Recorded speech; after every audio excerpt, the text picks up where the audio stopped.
అంబులన్ని నావి ప్రతి అధ్యాయము వరుస వచనము తాన దివ్య ప్రేమ వాగ్దానంబులు గ్రంథ వాగ్దానంబులన్ని నావి. ప్రభువైన యేసుక్రీస్తు నామములో మా ప్రియులైనటువంటి కుమ్మరపల్లి నివాసులందరికీ కూడా మధ్యాహ్న కాల సమయంలో సంఘమంతా కలిసి శుభములు తెలియజేస్తా ఉన్నాం. ప్రియమైన సహోదరి సహోదరుడా, మేమందరం కూడా పాటలు పాడుకుంటూ మీ మధ్యకి యేసు ప్రభువు వారి యొక్క మంచి వర్తమానం తీసుకొని వచ్చినాం. ఇది పరలోక వర్తమానం, పరలోకపు సంగతులు, దేవుడిచ్చే మాటలు.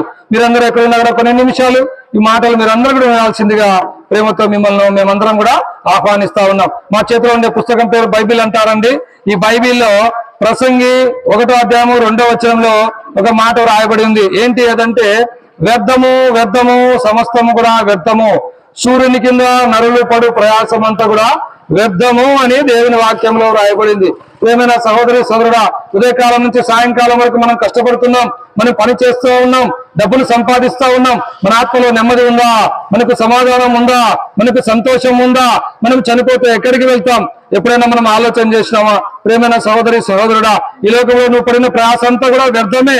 ఎందుకు వ్యర్థము అంటే, ఈ లోకంలోకి నువ్వేం తీసుకొని రాలేదు, ఈ లోకంలో నువ్వేం తీసుకొని పోలేవు. ఈ లోకంలో నువ్వు సంపాదించిన నీ భార్య, నీ బిడ్డలు, నీ ఆస్తి, నీ ఐశ్వర్యము, నీ యొక్క హోదా అన్ని కూడా ఒక దినాన ఇక్కడ వదిలి వెళ్ళిపోవలసినటువంటి వాడవే.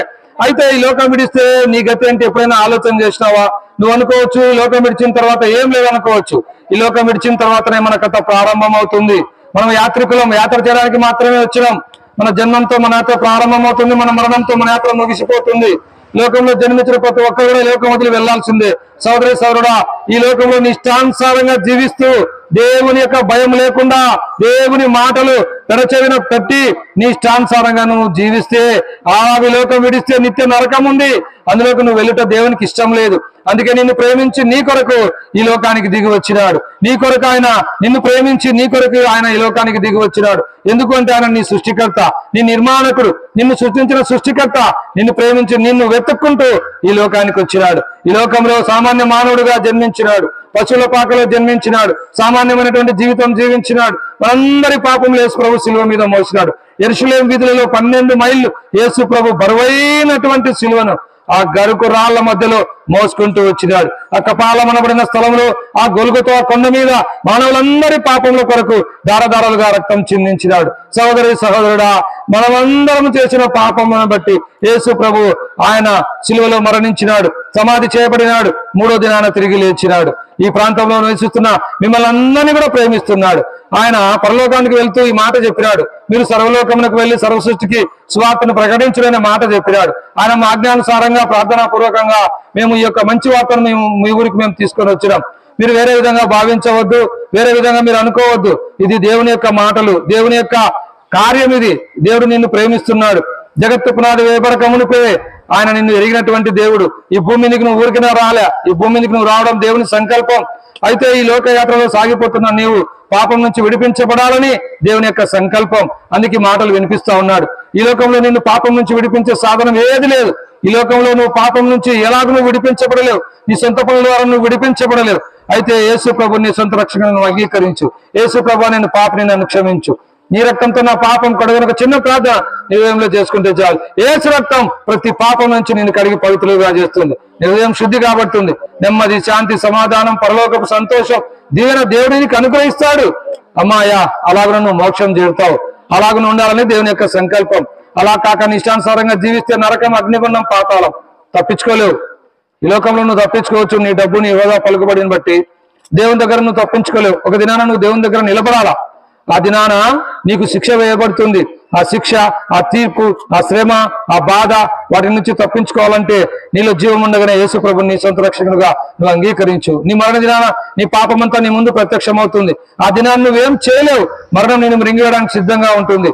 ఆ దినాన్ని నువ్వేం చేయలేవు. కనుక ఇప్పుడే యేసు ప్రభుని నీ సొంత రక్షకునిగా నువ్వు అంగీకరించి పాపం నుంచి విడుదల పొందాలని ప్రేమతో మిమ్మల్ని ఆహ్వానిస్తా ఉన్నాం. ప్రభువునందు విశ్వాసం ఉంచండి.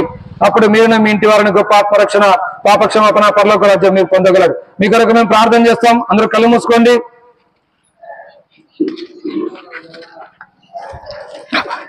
ప్రేమ నమ్మకం గల యేసు ప్రభువా, మీ పాదాలకు వందనాలు చెల్లిస్తుంటున్నాం. ప్రభువా, కుమ్మరపల్లిలో ప్రజలను ప్రేమించారు, మీకు వందనాలు.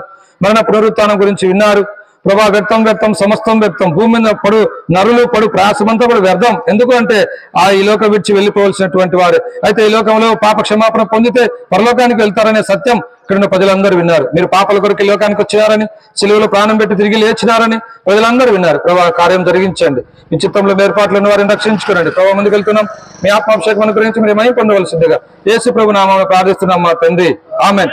అందరూ బైబిల్ పైకెత్తి జిందా ఖుదావని యేసు మసీకి, రాజుల రాజైన యేసు ప్రభుల వారికి, మోక్షమిచ్చే యేసు ప్రభుల వారికి, శాంతినిచ్చే యేసు ప్రభుల వారికి, సమాధానమిచ్చే యేసు ప్రభుల వారికి, స్వస్థపరచు యెహోవా దేవునికి, ఉమ్మర్పల్లె వాసులను ప్రేమించిన యేసు ప్రభు వారికి, ఈ ప్రాంతానికి సువార్త తెచ్చిన యేసు ప్రభుల వారికి, ఇంతవరకు సువార్తలో సహాయపడిన యేసు ప్రభుల వారికి, దేశభావాసి ప్రభు యేసు మసీకి.